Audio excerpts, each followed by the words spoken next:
everybody. We got the whole gang. Hello. Seems like it. There we go. Hey, fellers. Hi, girls. Hey, girls. How are you guys doing? Excellent. Oh, fine. How are you, man? Good. I'll just ask a cumulative question, to the whole band and expect a, one person answer on behalf of everybody, right? That's the best way to do it. So, why don't we start with Leland? Why don't you answer for the group and tell me how you guys are doing right now? We're doing fabulous under the circumstances. We're as good as we can be. We'd love to see things get better where we could hit the road again, but for right now, we're doing everything we can and enjoying our lives. And I would say so. You especially. I mean, I've seen a lot of your YouTube videos, and I'll start there. I think because oh man, and it started. The one you put up today, Leland, I thought this was great because you put a video of Lee up, and there was a comment on it. Russ and Lee, not only do they sound great together, together they also have the average amount of hair for two men. Hey, Russell, I put up your DW performance where you did Running on Empty. I talked about you and then posted that today on my page. Oh, nice. Thanks, man. I figured out of this whole band, there was one guy worth showing on there that really. That's the one, right? Oh, thank you. So true. Well, thank you guys for joining. So, we'll go back. I guess it makes sense to start early on, and I want to kind of know for you guys, really. I mean, you guys have been doing this obviously much longer than I've been alive. So, we'll start there. But I want to know, what was it for you that made music click with you early on? Was it, in your childhoods that you kind of latched onto something? Did your parents play music in the household? Who you directed the question to? Okay, we'll start with you, Cooch. All right. Well, music was the only thing I could relate to at all in my growing up. I was born in New York City, but grew up in suburbia.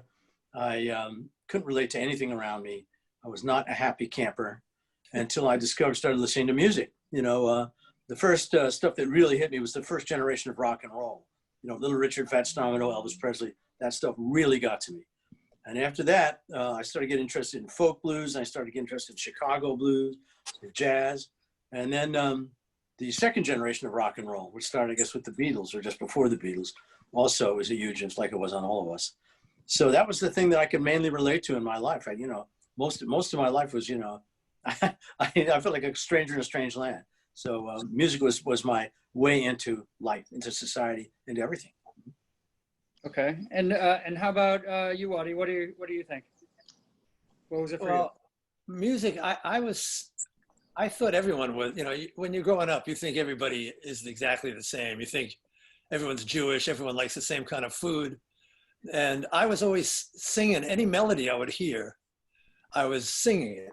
I was learning tunes. And when I was a kid, I didn't realize no one else was doing that. But I was always latching onto melodies. And then at 5 years old, I saw a guy on television playing guitar. And I just kind of lost my mind. And I asked my mother, what is that? What is that guy? What is that? What's he holding? What's he doing? And she said, that's a guitar. And I said, okay, well, that's what I want. And she went, what are you talking about? That's what you want. You're 5 years old. So that's all I want. That's what I want to do. I want to do that. And that's it started back then. So long before Dwayne Eddy and before Elvis and everything, it was just music grabbed me. And then the guitar itself grabbed me. And so by the time Elvis and Carl Perkins came out, I had a guitar. I was already taking lessons at 9 years old. And so your mom got you that guitar you wanted when you were 5? No, my mom passed away when I was 6, but my father fought me for 3 years and finally at 9 got me a guitar. So I started then. Yeah. So we learned stuff about each other in that I had a very similar thing in a way. When I was 5, I was in Central Park with my mom taking a walk, and some guy was playing the guitar. And it's just like with Waddy. I don't know what it was. No one played music in my family. I just was like, what is that guy doing? Wow. And I said, I have to do that. And they asked around, their friend said he's too small. So I just kept asking and asking him. Finally, when I was about 8, they got me lessons. And I do have that first guitar still. Nice. You kept it. And All I And can so- say is, at least when you saw that show, you didn't see a plate spinner. You saw a guy playing guitar. This would be a different band if you were sitting there. Pepe Grillo. and so Russell, for you, like, when did you hit the drums? Like, when did that start for you? When did you click? You know, I have to say that, I agree with Danny. I mean, what Danny's experience was, it was very similar to mine. Once I started listening to that first wave of rock and roll, it just really got inside of me. Fortunately for me, my brother was a drummer, my oldest brother, and he kind of introduced me into the instrument, and so I have him playing for all of that. So you had a set in the house. Were your parents cool with that? Like they're like, yeah, we'll let the drums be in the household. Yeah, my mom was very cool about all of that. She actually let our band store all of our instruments in the living room of our apartment. So it couldn't, if we left it in the garage, there was a chance of it getting stolen. So I was very supported by my parents musically. So. Right. So for all of you guys, none of them, no parents pushed back. They supported you along the way. My father didn't want me to do it, but he finally gave in. He always kept telling me that I should make it a hobby and have a real job, but finally he gave in. Yeah. Same with me. Yeah. And so for you guys as a group, you guys have been together for a long time. Steve being the most recent addition, right? And Yep. And so tell me, when you guys had, you guys had a different style of music. You were more instrumental back in the 70s when you started making music together, right? That's right. Yeah. Those guys, yeah. Well, the first band we had together that wasn't where we weren't functioning as a backup band was the Section. And the Section was an instrumental band, and I can see why. We were playing with the greatest singers and songwriters ever, so none of us, it didn't occur to any of us to pursue that direction because we felt that we were already working with the greatest of the great. And did you tour a lot as the Section? Yeah, we did. We mainly toured as a backup band. We played with James and we played with Jackson, so we were out on the road a lot, backing people up. And we toured to some degree as the Section as well, not to the degree that we toured as sidemen though. Mm-hmm. Danny, would you ever open those shows as a Section and then play with the main act? That's what he meant. That's exactly what they did, yeah. Oh, cool. Yeah. Nice. And so tell me about like the crowds back then. What was the response like for you guys? What was it like to be on stage in the 70s? Fabulous. Yeah. It was so great because the artists had a following and they identified us with the artist. We became kind of synonymous when they would come to opening because we had been there since the beginning. Uh-oh, you're freezing, Leland. No, I'm warm. No, you're not. Wait, my nipples are so hard. Jesus, hold on. Am I moving again? You are. You're heating back up again. So. Now you're moving. That's better. Okay, but since the very beginning, like with James and Jackson, we were kind of attached to them. So when we actually became an entity unto ourselves and hit, we're the opening act, there was we were already kind of ingratiated to the audience. They knew who we were. It wasn't like having a band come out that was just a local opening act that nobody had ever heard of. It caught people off guard, especially the record label when they heard what we were doing, because it was not what they expected. But it was great. And it really made for an incredibly satisfying evening of music by us doing what we did and then coming out with James or Jackson. It gave people a really kind of a full plate for that evening. And so I want. Oh, go ahead. Go ahead. Yeah. Well, so I want to ask about that. Kind of how you balanced with the touring with the recording, because I know you did. Especially you, Leland. You've done a lot of recording as well. Like so, where is that balance? The number that I read was like you worked on 2,600 plus albums. Is that real? Yeah. How does that work? Like, if you do the math, like that's one every day for 7 years. Well, during the 70s and into the 80s, there was a lot of recording going on. It was amazing.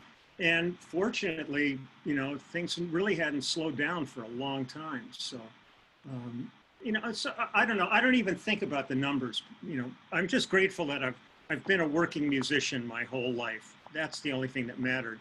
But in terms of balance, it was always a bit tricky. But I think if somebody put a gun to my head and told me you have to make a choice, touring or recording, I would pick touring immediately. I love being on stage. I love being on the road. Being on the road with these guys is the greatest gift anybody could ever ask for. So, you know, I love, it's like the opportunity to either be a pit crew guy on an F1 car or the driver. They're Yep. Leland, you got a bad connection there, pal. Something's wrong with your connection. This is so weird because I just finished a webinar with Berkeley and it worked perfectly and I haven't touched a thing. Maybe it's the shit you're saying. Yeah, it could be that I'm just totally full of shit. It's very possible. Very possible. Do me a favor. Let somebody who actually has something to say talk. I'll just sit here and jerk off. You have fun with that, okay? And so, I mean, I saw some heads nod when Lee wasn't freezing. His nips off. There it is. I saw that in one of the videos too. Yeah, can't help myself. Oh, icebreaker. So the touring was the preferred, you know, for everybody. Is that a fair consensus? I would agree with Leland. You know, there's nothing like playing live. There's nothing like the roar of a rock and roll band and the crowd getting into it. There's just nothing like that. Nothing will ever replace that. Yeah. So I will want to get into some of your individual work. I mean, that you guys have done as well, because you guys have just done so much. In kind of preparing for this interview, just like, I mean, I went down rabbit holes and I was just like, oh my gosh, this is, you know, your guys' work is truly impressive. So I want to talk about some of that, but let's talk about the immediate family. Like, how was it born? Like, you guys put together a couple years ago as the immediate family. Tell me where that idea came from. Russell, this one's on you. Oh, well, it started, correct me, but we did the rock and roll fantasy camp. Isn't that what happened? Oh, geez, I forgot about that. Oh, yeah, that was really the beginning, actually. That was really the beginning of it, because the four of us. It was the four of us, and we rehearsed for that, which was fun, and we, you know, kind of rehearsed some songs of Waddy's, some songs of Danny's, and then we went to Las Vegas and did this rock and roll fantasy camp, and then that kind of spawned the idea. We all, you know, we started talking about it, and afterwards, and, you know, seeing if there was some interest there to do it. But then a couple of years, the idea went by the wayside, and then it picked up again once we went to the studio with Danny to record his album for Japan. And Steve was brought in as well. And after we recorded that record, we all just kind of went, why aren't we doing this? You know? But then Danny, you can explain what happened from there. Well, like Russ said, I had a deal with a Japanese label, and so we recorded an album, and there's various things we could have done. I realized, amazingly, Russell and Lee were in town, which is very rare at that time, and agreed to come and play on the album, which was originally going to be a solo album for me. And then Wad showed up later. Wad was out with Stevie Nicks and wasn't there till the last day. With 3 days, Wad showed up on the third day. And as we did it, we just realized that, we looked around and we said, well, this is great. You know, let's do this some more. And I had been asked to play in Japan. So immediately I said, well, guys, let's do it. Everyone agreed. I came up with the name Immediate Family. I don't even remember thinking about it. It just came out. And it was, to me, an obvious name, because that's what we are. We're definitely what we are. And it all just fell together in a very natural, I hate the word organic, but in a very organic, natural way. And it just fell together the way things do when they're supposed to. Yeah. And you've described yourself as a cover band that does original material, right? So you kind of mix it in a little bit, play some of the old stuff, but you got some new stuff too. Oh yeah, we do all our stuff. We do the stuff Wad wrote with Warren Zevon. We do the stuff I wrote with various people. But our latest album, which we finished a couple of months ago, is all original material, all by us. So I don't know what I'm going to say next time. We're kind of a cover band, but not really. And I don't know what I'll say, because it's going to be mostly when we start gigging again. It'll be more our stuff that aren't covers, but our songs. Yeah. And so tell me about Slipping and Sliding. Like, how did that come together, and how do you select? I mean, with all of the work that you guys have done, how do you select what songs would be on Slippin' and Slidin'? Waddy. But Well, Slippin' and Slidin' was the natural choice for us all to follow up Cruel Twist. So that's how that went. But in relation to the EP, we wanted to put Cruel Twist, Slippin' and Slidin', and we have a great version that we've done in quarantine of New York Minute that's featuring Steve singing Danny's great song. And then the other two, so we can't, see, we have this album that we're so very proud of, but we don't want to put out the songs that are on that specifically yet. You know, we're trying to make a release because it's all in conjunction with the documentary that's being made by Denny Tedesco. So the original plan was everything was to come out in November. But since everything has altered dramatically now, the album and the doc are going to come out sometime next year. So our effort is to put out an EP now and maybe one more EP before we get to release the whole record. So we tried to choose some great tunes for this EP that aren't on the record, on the new record. Yeah, That's you how had we got those titles. and you had a couple of albums that were available in Japan, right? Honey, Don't Leave LA, and then a live album as well, right? Right. Is some of that going to be incorporated into the new album, or? Well, it is, yeah. Honey, Don't Leave LA was Danny's solo album. Oh, okay. And there's a song from that album, a song called Top of the Rock. And then there's Cruel Twist. And then that's it from that album, but there's a live version of Werewolves that we did recently that we're pretty fond of. And so that makes up the 5 with New York Minute and Slippin'. Actually, the live version is what's on the EP. Yeah, I was going to say that was a live version, right? So, yeah, it was cool. I dug that version of Werewolves. It's pretty cool. No, that's what I'm saying, the live version. What? Yeah. Cuba. What? And so when you guys went into you guys recorded like 17 songs in 3 days. I mean, is it just you guys click and it's just supernatural? You know, you're like, hey, we can do this, right? We know what we want. We could have done it in 2, but we just decided to take an extra day. Yeah. Guess we should listen back to it, right? Yeah, right. We might as well listen to what we did, yeah. We'd already ordered food. Right. You know, it's interesting when we go in the studio, and I think this is a kind of unconscious on all of our parts. It's all business for us. I mean, we have fun. I mean, we love doing it so much. You know, the art of creating something that has never been made before. You know, a song is in somebody's head, and then the lyrics get written down, and the chords get decided, and it doesn't exist until we record it, and then now it's real. So I think we all love that process so much that we don't waste time when we go in the studio. We just bang them out. Nice. And so let me ask you about some of your work outside of the immediate family as well. So I just want to dig into a couple of things with each of you. First off, Cooch, I want to ask you about your work with James Taylor. Tell me kind of about how how that relationship was and the dynamic when you were working with him. Well, I've known James and I were childhood friends. We grew up together, kind of, We met when he was like 13 and I was 14. We immediately started playing together. Can you believe it? That's so fun. I know, it's so weird. And we were tight buddies, then and now. We're still very good friends, and I love him very much. And we started playing together right away.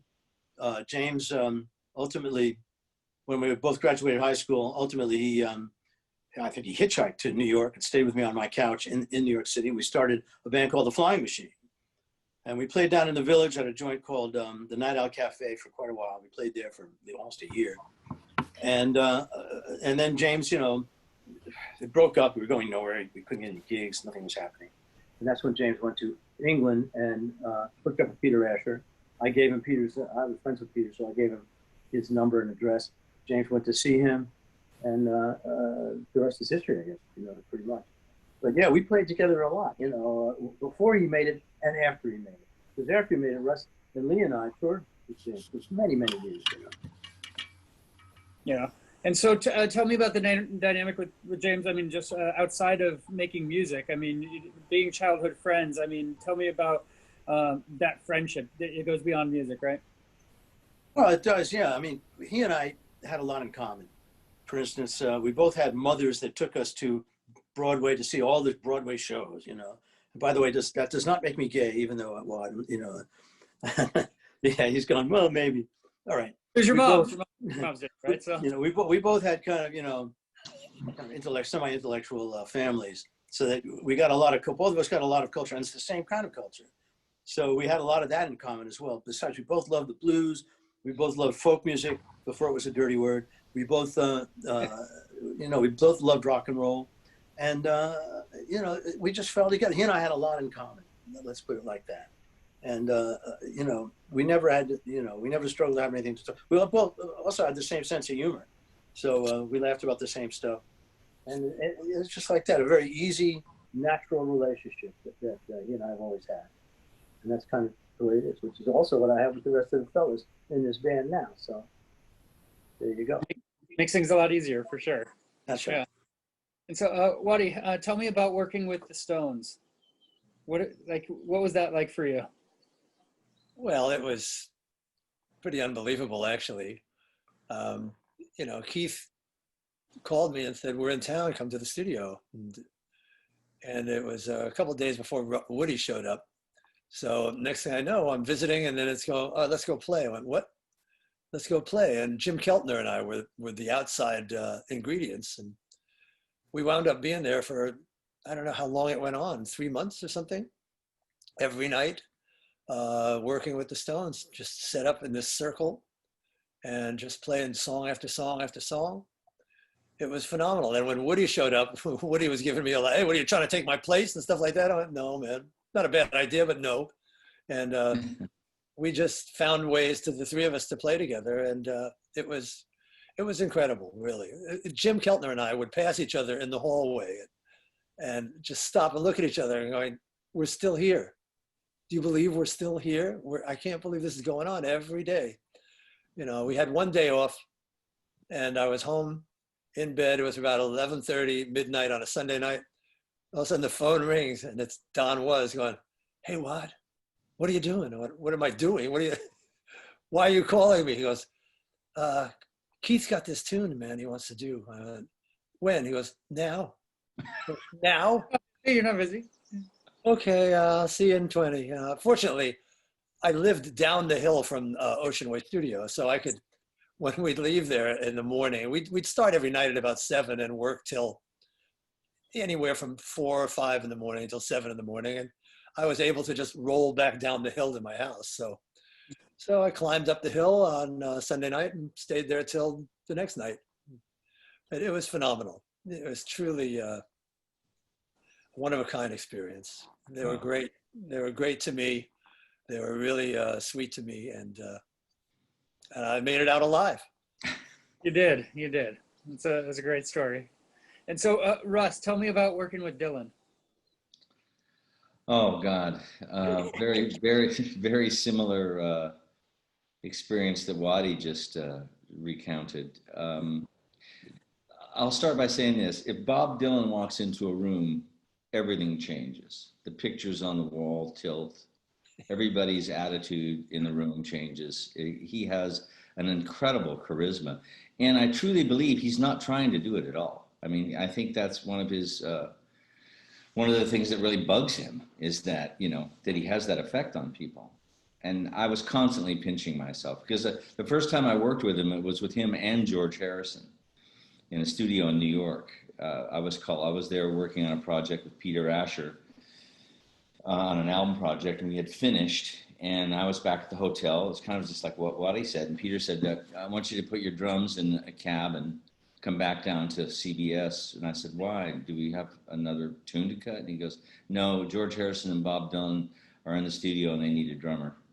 So I remember sitting, once I got my drum set up, I rolled a joint, smoked a joint, put the headphones on, and on one side I got Bob Dylan, on the other side I got George Harrison. I went, "Okay, I can die now. This is it.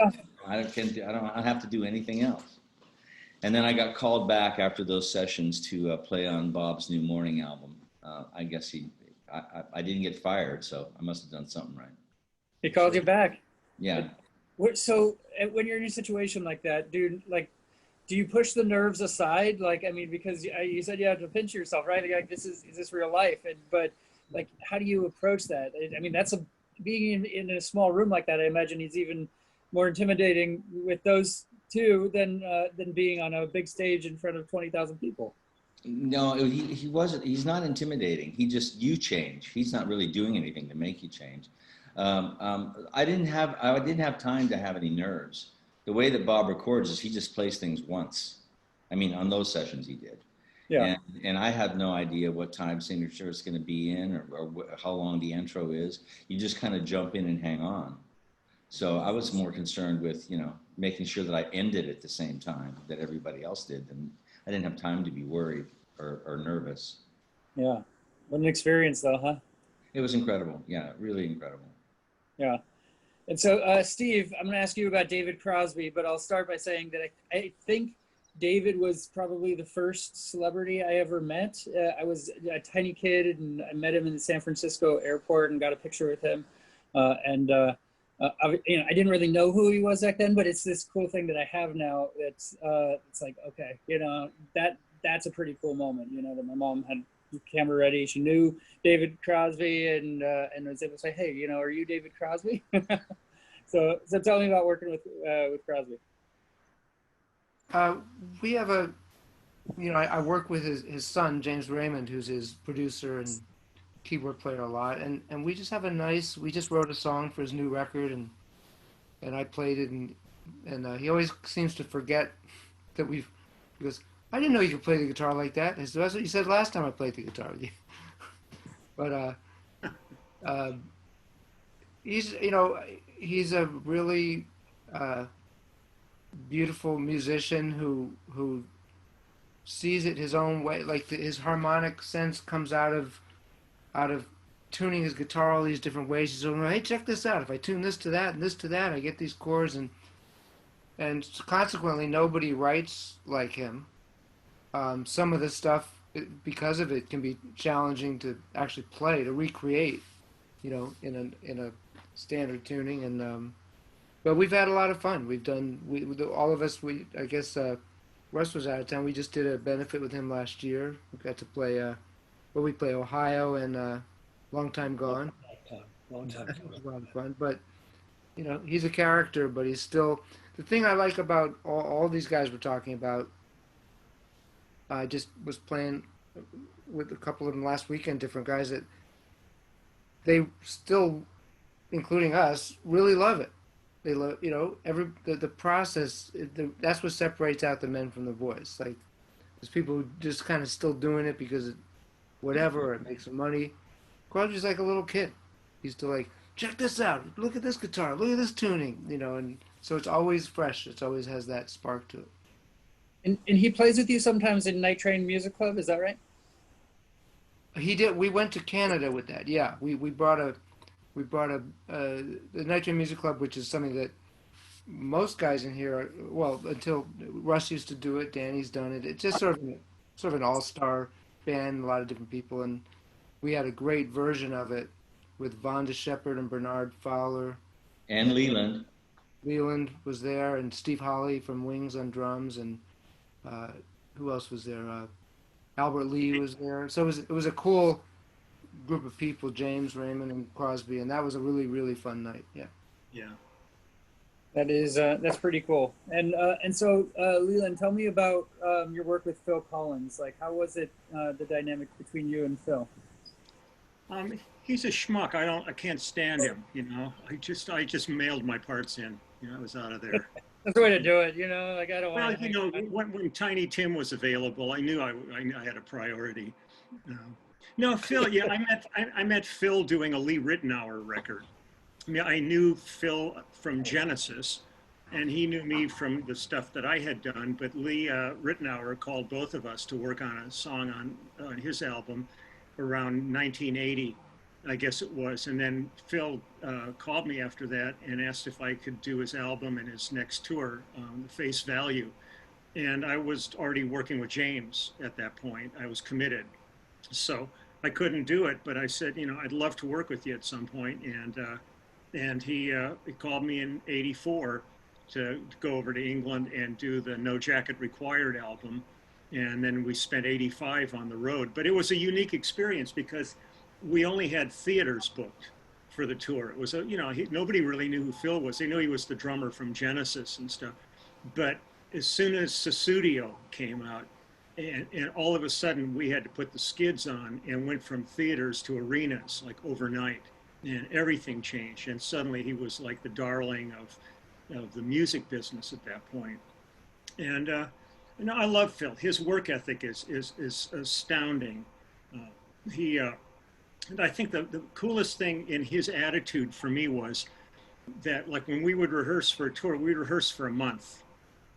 We would, get the rhythm section together first, then bring in the singers if we had singers with us, and horn section, and then go into full production rehearsal. Because his attitude was that the first audience deserves as good a show as the last audience.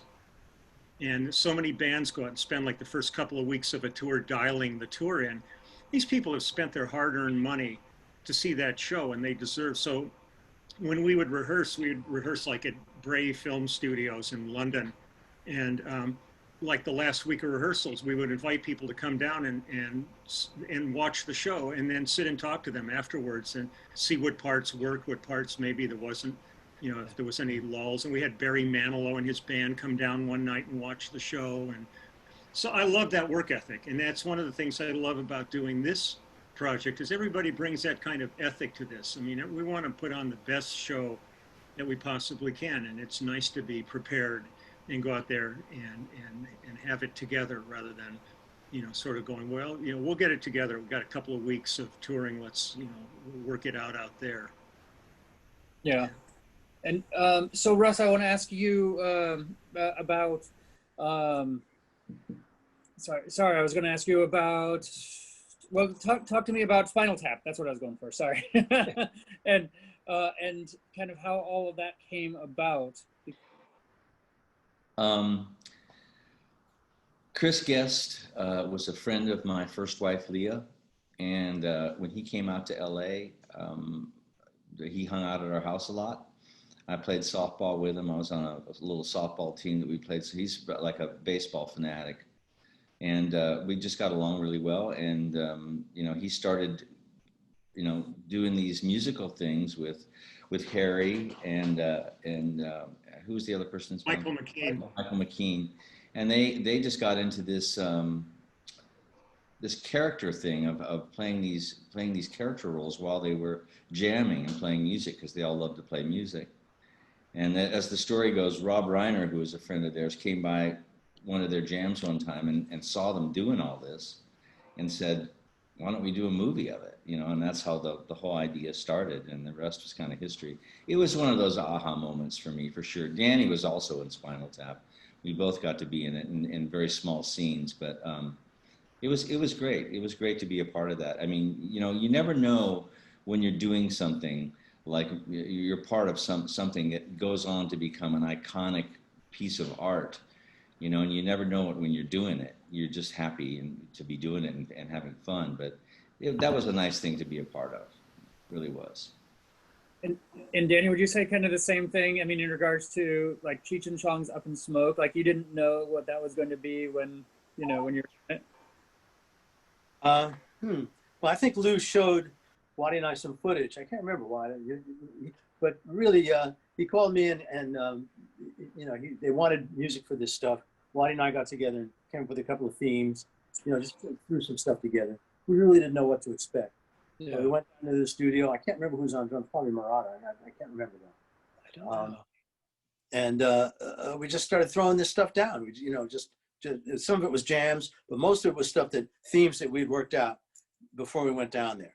Yeah. So we had an idea of what we were going to do, and then we just went in and hit it. And we saw some footage of the film, and obviously It looked real great. But I have to say about Spinal Tap, they called me up. I had the right hair at the time for the character I played, Ronnie Pudding, and I went down there to their office where they said, well, take a look at 20 minutes of the film. Take a look and tell us what you think. So I went down there with my pal Bob Glaub, and we watched 20 minutes of it. I laughed so hard that my ribs hurt for 2 weeks, for 2 days. I laughed so hard my ribs were killing me. you know? And I said, I'll do anything you guys want to be part of this. It's hilarious. Those guys are all fucking brilliant, brilliant, brilliant people. Yes, they are. Yeah, that's awesome. And Waddy, you've played music for a lot of different movies. Now, a lot of them are comedies too. Like, tell me about that, kind of how that pans out and kind of where you know, how you approach those projects. Well, that was a whole different world for me. It was Adam Sandler, who I did a few records with Adam, and then we did a little tour. And on that tour, he said, "I want you to score a film for me." And so we came back to town, and I did a little bit of work on his film, The Waterboy. But my first complete score was that movie Joe Dirt, David Spade's fabulous role. And they just said, "Write the score." I had no idea what I was doing. I realized I needed to buy a computer-based composition kit, so I bought Digital Performer. I had a guy come over and show me how to hook it up. It taught me how to plug in the guitar and left me there alone. And I went, what do I do? And I just started looking at scenes. And on a film, a lot of times they'll give you what's called a temp score. So for each scene, they have the kind of music they want to hear in that scene. So you have an idea of what to do. So that's what I did. I would just hear the temp and I'd try to write something like it. Or if there was no temp, I'd write my own thing. And that's how it went down. That's how it works. And the next thing I knew, they hooked me up with an orchestrator. The orchestrator showed up and said, "Well, you're writing this really big, I went, I don't know what I'm doing. What do you mean I'm writing it big? He goes, "Well, you're writing for like 90 pieces here." I went, "Really? Wow, that's good. Is that good?" He goes, "Well, it's good if they'll let us, if they'll supply the orchestra for it. A lot of movies will go, you can't write, have a score that big, but they gave us a green light." So we had a 90-piece session for my score, my first score. It was full of every musician except these guys in town. All the movie guys, the older guys. It was phenomenal. And so I did that. Then a lot of times, some of the movies you'll write the same amount of work, but some of the movies don't have those kind of budgets. So the score will actually be your MIDI sounds, your orchestra samples and stuff. So I've done it that way too. And I've just been very fortunate to have done the several that I've done. Mall Cop was a really big one that I did. And it's just, I love doing it. It's a lot of pressure, and it's a lot of, you really have to get ready for the idea that you walk in with something and something you've been working on for a week or a week and a half, and you play it for a director, and they go, "No, what else you got?" Instantly they go, "No, that's not it. What do you want? What else you got?" And I go, "What else do I have? I don't have anything else." I mean, well, you can't say that. You go, "Well, I got this other piece I'm working on," but they don't, they know what they want to hear and what they want to see. And so it's challenging. You really have to get used to the word no quickly. You can't be too attached to your work, huh? Well, you can't. No, you can't. You got to be really flexible, and because you're dealing with director, then you're dealing with music supervisor, you're dealing with producers, and then the star of the movie comes in and goes, "I don't like that at all." Okay, start again. And sometimes you'll stray from the temp, and I'll get a call, and Adam would say, "Stick to the temp. Just do something just like that temp. Don't go too far away from it." So you get a lot of direction, and it happens quickly too. And by the time a composer gets a score, they want it. That's because they're pretty much done shooting, and they're putting together their final cuts, and they want that score. So it's a pressure situation, but it's awesome. And Waddy, and sometimes when they've turned down one of your ideas or one of your pieces of music, and they say go away and come back with something else, you go away and you come back and you play them the same thing, and they go, "It's perfect." Well, I didn't do that, but I did say after they refused a few other ones, I went, "Why don't you listen to the first one again? All right, man, that's it." And they went, "You're right, that's the one." Okay, yeah. So I did do it that way, yeah. But yeah, that happens too, yeah. And then there was electric, guitar score stuff. That was a little easier for me to get over with them. But the orchestra stuff is challenging, and I love it. Yeah, and working with Adam, he's a musician as well, right? So he kind of has that ear and can talk to you and kind of tell you what he wants there, very right? Good. Yeah, very good ear. and knows exactly what he wants. Was he as funny off, like off screen as he is on screen? It's pretty funny. Yeah. He can be, yeah, he's, that's his life. He's very, very funny. Yep. Oh. He's a doll. I love him to death. He's one of the sweetest guys in the world, and he's a pisser. He'll keep you laughing all day. Oh, that's awesome. That's awesome. So I want to ask you guys about your experiences playing shows in the Bay Area. I'm in Napa, California, and so yeah, I mean I live on a vineyard, so. Nice. Are you okay with the fire? Oh, I was evacuated from my house for 5 days. And I mean, but that's not the first time. I mean, at least this time we had warning, like the night before we knew that fires were nearby. We could pack. Like 3 years ago, I was evacuated and I had no warning. I didn't save anything important, birth certificates, kids, Social Security, anything like that. I just saved a couple of priceless items, just like 2 things and the pets, and got out, and then thought my house had burned down, because the house is right on the other side of where I live. We're gone, totally gone. And everything I heard is this area was not good. So it's Glad you're safe. well, thank you for that. Yeah, we're good now, but this is, I guess, what we have. It's just another piece of 2020 right now, so Yeah. it's, Yeah. Where The we're at. locusts are on the way. Yes, I mean that's about all we got left. Anything else 2020 can throw at us before the year's over? I guess I should hold my breath because Yeah, really. Don't say anything. Right. But tell me about like playing shows here in the 70s. I mean, I've talked to artists about. I mean, my favorite venue is the Fillmore. I mean, there's so much history there, and I mean, you can get lost looking at the posters on the walls and everything. But like, tell me, I mean, any of you guys that have memorable experiences playing around here? Oh, God. Lots of them. And we used to come up with James and play the Berkeley Community Theater. We'd play the Greek Theater up there. We'd play Concord Pavilion. In the late 60s, I was in a band, and the first gig we ever played as a band was opening for Zeppelin at Winterland. Wow. I played the Fillmore up there. I mean, the Bay Area is so iconic in terms of especially that 60s into the 70s. But that was always a stop with James, was we'd hit the Bay Area. And Bill Graham always put on like the greatest shows. The backstage at the Greek was always great. Themes back there would be like a Hawaiian village one time or something. And, it was a joy to come up there. Plus, it's one of the most beautiful areas in the world is, that whole Bay Area part of California. So just to come up and hang and then have time to wander the streets and enjoy it. So I love coming up there. And it was always a great stomping grounds. Yeah. Anyone else have anything to?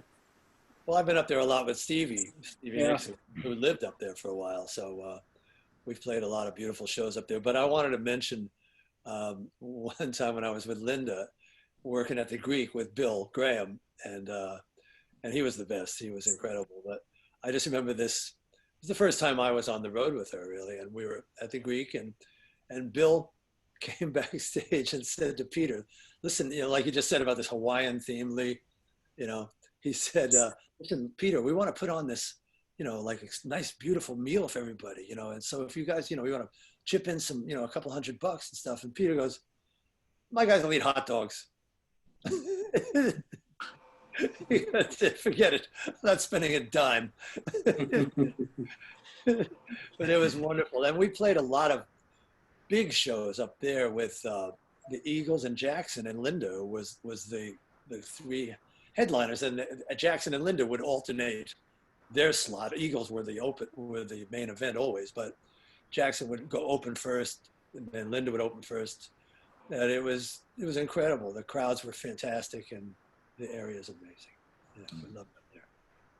Yeah, I mean, you guys mentioned the Greek, and like some of the greatest shows I've seen have been there. I saw Petty play there a couple of times, and like Great 05, 06, and yeah, in 06, like Stevie came out for like 5 songs. She was touring with him, and and it was just so amazing. Like, Right.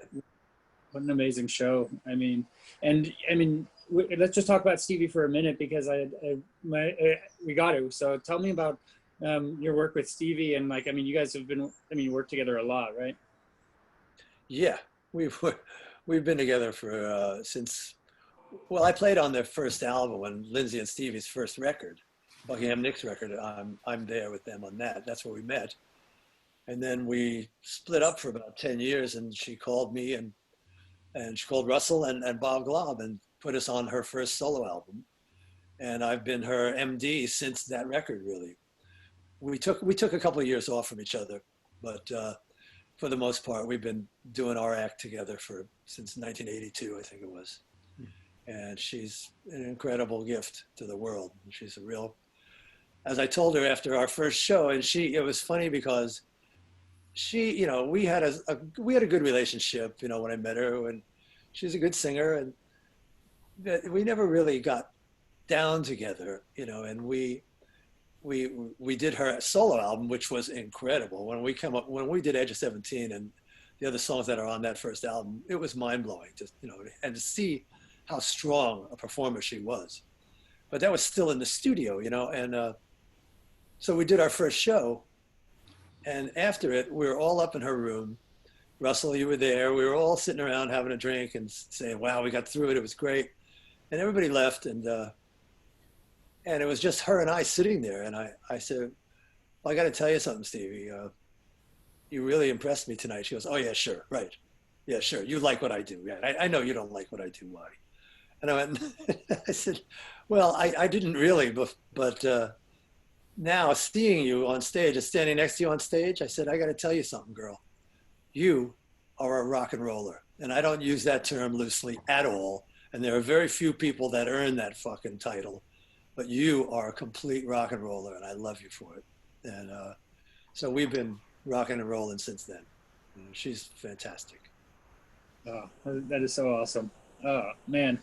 I could talk to you guys for hours. And like I said earlier, like as I was preparing for this, I was like, oh my gosh, I'm going to have all of you in the same room. And I could easily talk to each of you for an extended period of time and just dig deep. But I won't hold you up. But but I want to really thank you, for taking the time to chat. The new EP is really awesome, and I look forward to when when you guys can put out the full length and checking that out. Thank you very much. And the fact that you guys are together and making music and doing what you love, and as a family, after all these years, the tightest of friends, is really truly incredible, and that's something I think probably more valuable than all of the artists that you've worked with and everything.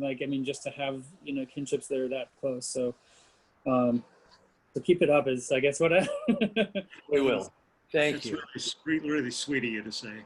Yeah. Thanks very much, man. We appreciate that a Thanks lot. for having us. And we were lucky to find our fifth brother, I'll say right now. That's right. That's right.